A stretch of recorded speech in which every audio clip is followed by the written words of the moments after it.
A Copa do Brasil voltou essa semana com as suas partidas das oitavas de final.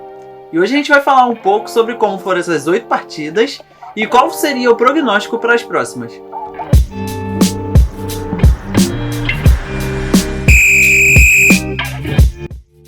Vamos comentar então sobre o derby paulista, né? Rolou nessas oitavas de final o clássico entre Palmeiras e Corinthians e o Corinthians saiu vitorioso por 1-0.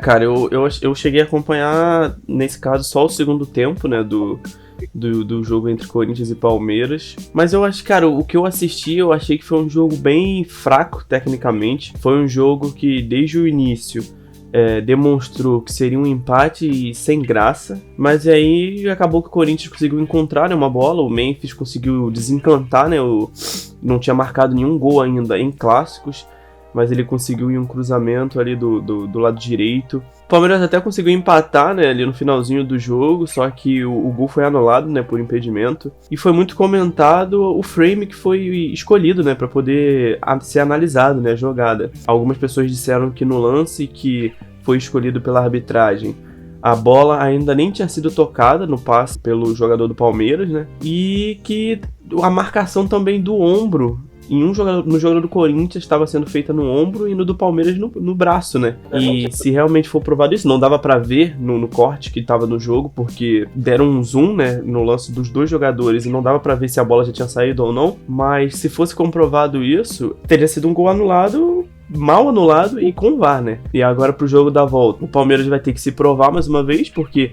o Palmeiras é mais um dos times, assim como o Fluminense tava, né? Que depois do Mundial também não tem jogado essa bola toda, apesar de o Palmeiras não ter jogado essa bola toda no Mundial, mas que começou atrás. Tem time pra poder virar esse resultado, mas vai precisar jogar bola, vai precisar dos seus jogadores, apesar de que o Palmeiras não tem bem um jogador que resolve individualmente, né? O Palmeiras tem muito esse lance do bola na área, de um gol achado. Ultimamente o Palmeiras tem sido muito assim. E o Palmeiras precisa tentar reverter, né, esse resultado agora, começou perdendo, mas vai jogar o jogo da volta em casa e com o apoio da torcida tem tudo para poder fazer uma reviravolta nesse resultado. O Palmeiras teve algumas chances, né, no decorrer do jogo, mas essa do gol anulado com certeza foi a mais perigosa, né? Tanto é que chegou a ser gol.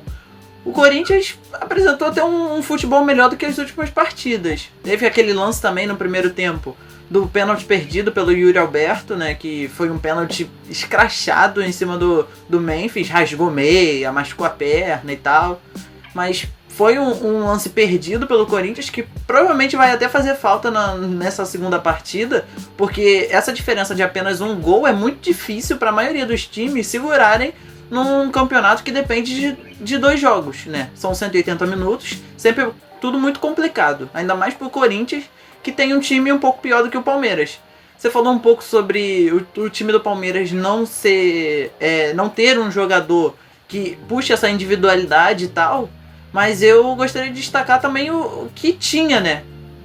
Teoricamente era para ter o Paulinho, que foi esse jogador durante o Mundial, mas aí depois do Mundial foi operar de novo, né, uma lesão dele, uma lesão que já estava ali se apresentando no decorrer desse ano.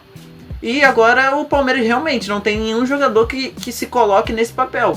E o centroavante deles simplesmente não consegue fazer um gol, né? Então fica difícil. O Vitor Roque tá em baixa e eu acho que tudo pode acontecer nessa segunda partida. Vamos falar também sobre o Vasco, né? O Vasco empatou em 0-0 com o CSA numa partida que, para muitos, mostra que o futebol do Fernando Diniz pode estar com os dias contados no Vasco da Gama. O jogo do Vasco foi um jogo muito claro, né? A proposta de jogo foi clara desde o início, né? O CSA jogou mais retrancado, esperando uma bola para poder atacar, e o Vasco precisou construir jogadas. Só que você construir algo contra um time que está totalmente retrancado é muito difícil. E dada essa proposta de jogo, né? O CSA teve as melhores chances da partida. Conseguiram contra-ataques em vários momentos, só que faltou o aproveitamento, né? A preciosidade, faltou aquele pouquinho para conseguir finalizar a jogada da melhor maneira. O CSA, jogando em casa, diria que foi sim superior ao Vasco em questões de chances mais claras, mas o Vasco agora, assim como o Palmeiras, vai jogar em casa e, por ser um time da Série A, tem a obrigação de passar. O CSA tirou o Grêmio? Tirou. Mas, cara, se for pra todo time de Série A jogar com um time de uma divisão inferior, daqui a pouco a gente não vai precisar nem ter divisão mais. Beleza, o futebol hoje em dia tá muito igualitário, não tem muita essa diferença agora, mas o Vasco tem obrigação, cara. Obrigação de tirar o CSA e passar pra próxima fase. Cara, o time do Vasco quis propor realmente o jogo, como você disse. Se você for olhar até os dados do jogo, eu tô aqui com eles abertos agora, e assim, o Vasco teve 20 chutes, né?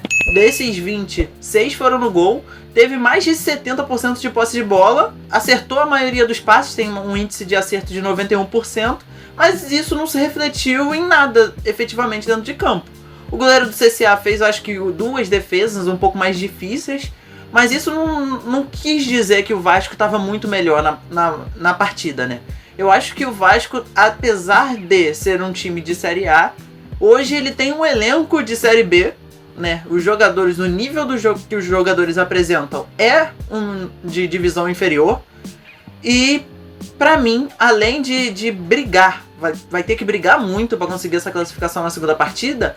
Além disso, essa partida é importante para também criar confiança no decorrer do Campeonato Brasileiro, que é onde eles estão mais em iminência de perigo por causa da chance de rebaixamento ali. Eles estão em primeiro fora da zona e, cara, pode ser muito difícil, sendo eliminado por um time da Série B, ter confiança o suficiente para brigar contra o rebaixamento no decorrer da temporada.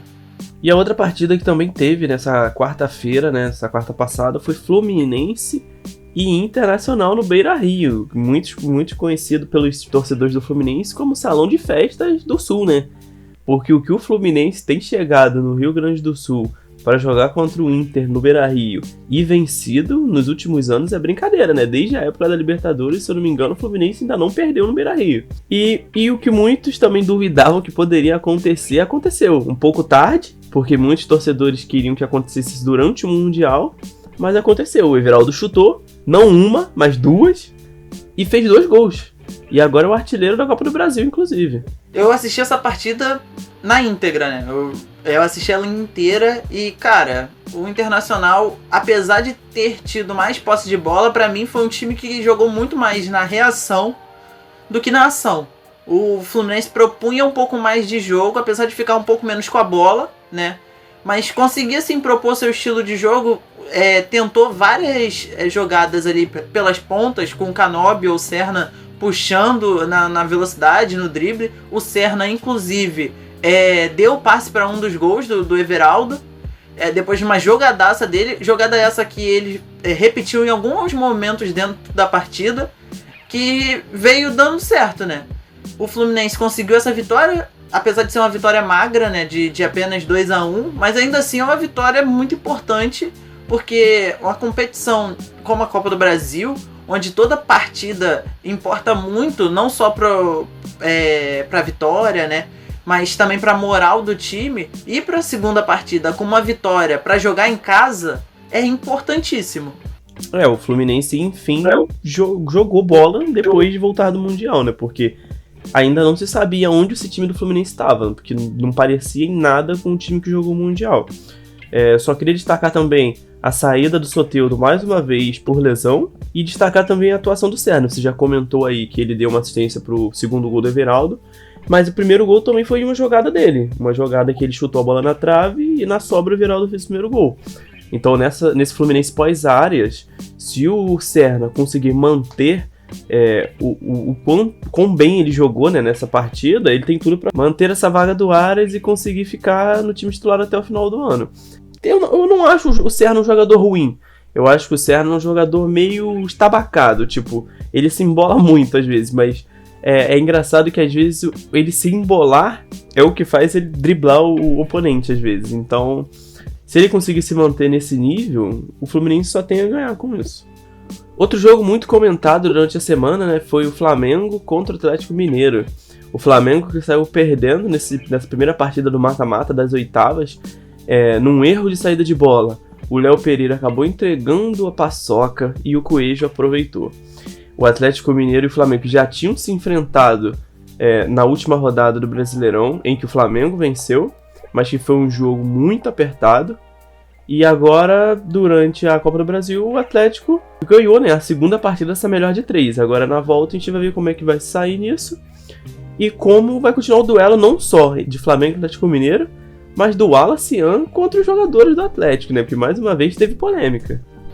O Wallace Yan, como a gente disse no último vídeo, ele tá arranjando aí alguns problemas com alguns jogadores, principalmente com o Hulk no Atlético Mineiro, mas dessa vez ele expandiu, né? Ele teve uma treta com o Lianco, depois do gol do Atlético, gritaram na cara dele mais de uma vez e tal, ele perdeu um gol, xingaram ele também.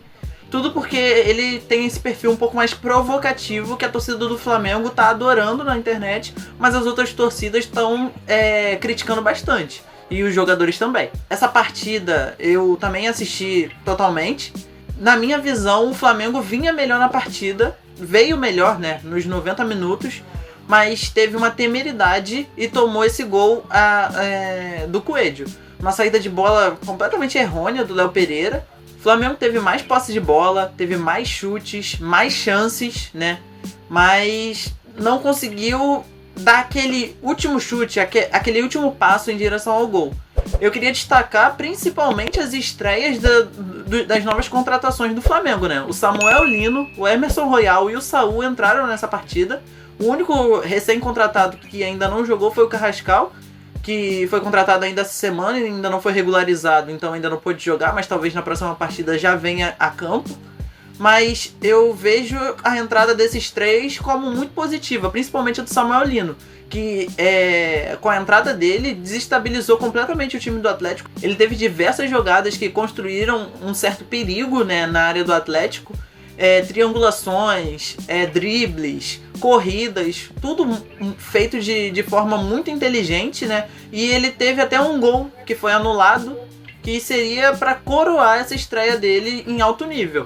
Mas eu vejo que na segunda partida talvez o Flamengo venha melhor por conta dessas contratações. O Atlético contratou essa semana o Alexander, né, ex-Fluminense, mas eu não imagino que essa contratação seja tão efetiva quanto as contratações do Flamengo na temporada. Os outros resultados dessa rodada foram Bahia, né, 3-2 no Retrô. Retrô é um time novo e tal, e Bahia conseguiu sair na frente desde o começo. Teve até uns momentos de dificuldade, mas conseguiu ganhar. Foi para a segunda partida, pelo menos com a vantagem. O mais curioso dessa partida foi um lance bizonho, né? Que o goleiro do Bahia chutou uma bola pra fazer uma saída de bola, um chutão, bateu na cara do atacante do Retrô, que teve que sair de maca depois de perder a consciência com a bolada. Foi o ponto alto desse jogo, que foi um 3-2, mas ainda assim foi um jogo aquém um pouco das expectativas. Em outra parte do país, né, o São Paulo ganhou de 2-1 do Atlético Paranaense, numa partida morna, que teve pouca audiência, tanto na televisão, quanto no próprio estádio.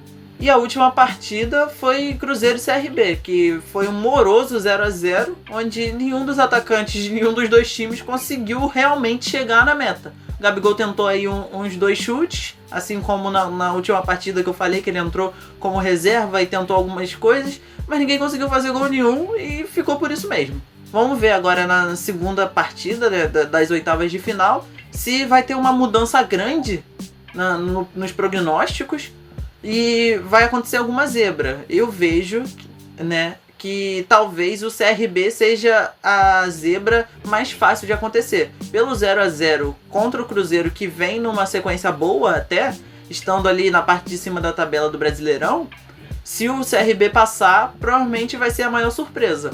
No caso do Vasco, eu não vejo tanta surpresa assim, porque o Vasco tá vindo em baixa.